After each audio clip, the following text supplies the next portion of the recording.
Assalamualaikum warahmatullahi wabarakatuh. Kembali lagi dengan saya Mayang dari Alfaj, kelas akuntansi 6 shift 2. Pada kesempatan kali ini saya akan memaparkan materi terbaru dari metodologi penelitian, yaitu analisa data. Apa sih analisa data?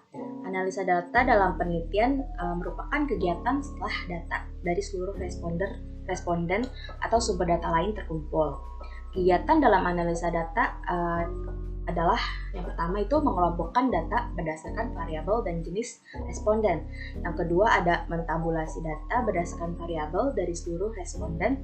Dan yang ketiga itu menyajikan data tiap variabel yang diteliti. Dan yang keempat melakukan perhitungan untuk menjawab rumusan masalah.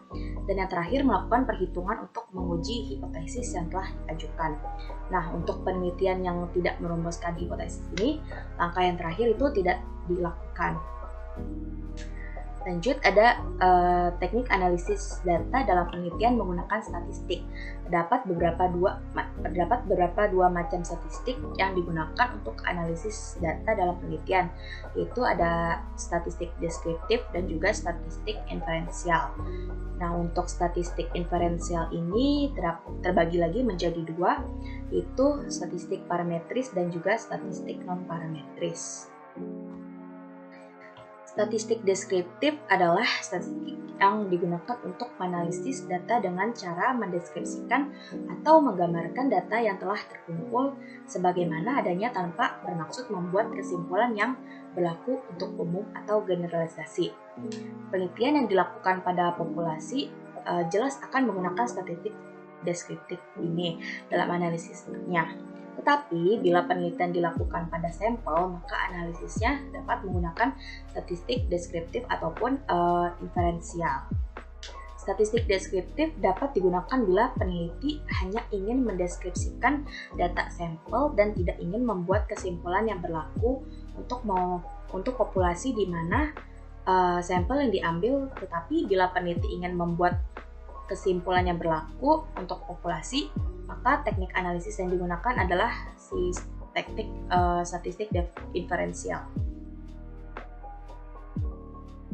Yang termasuk dalam statistik deskriptif antara lain yaitu penyajian data melalui tabel, grafik, diagram lingkaran, foto piktogram, perhitungan modus, median, mean, dan juga perhitungan desil, persentil, perhitungan penyebaran data melalui perhitungan rata-rata dan juga standar deviasi, juga perhitungan prosentase.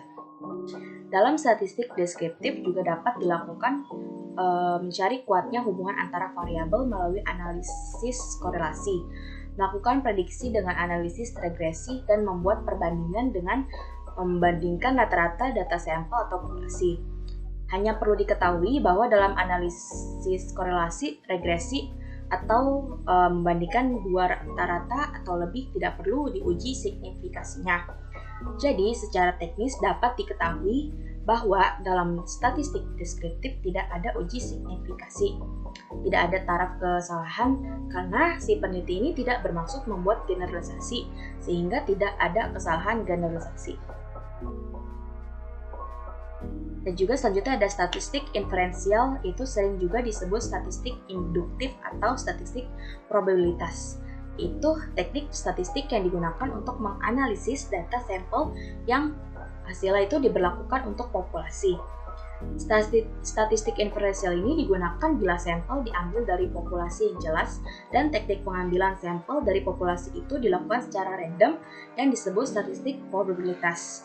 Karena kesimpulan itu yang diberlakukan untuk populasi berdasarkan data sampel itu kebenarannya bersifat peluang atau probability.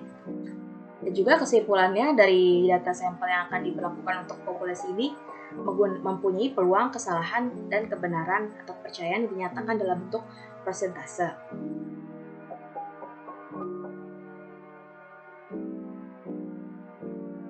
Selanjutnya ada statistik inferensial, itu meliputi ada statistik parametris dan juga non-parametris. Yang pertama saya paparkan terlebih dahulu untuk statistik parametris, yaitu statistik yang digunakan untuk menganalisis data interval dan juga rasio.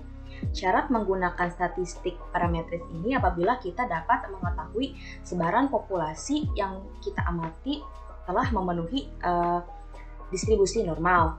Penerapan penggunaan statistik parametris ini biasanya digunakan pada metode uji Z, uji T, korelasi Pearson, one way ANOVA atau juga two way ANOVA dan juga yang lain sebagainya.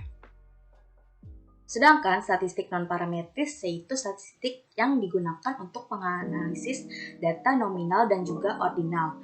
Penerapan statistik non-parametris juga biasanya kita jumpai di kasus-kasus penelitian ilmu sosial.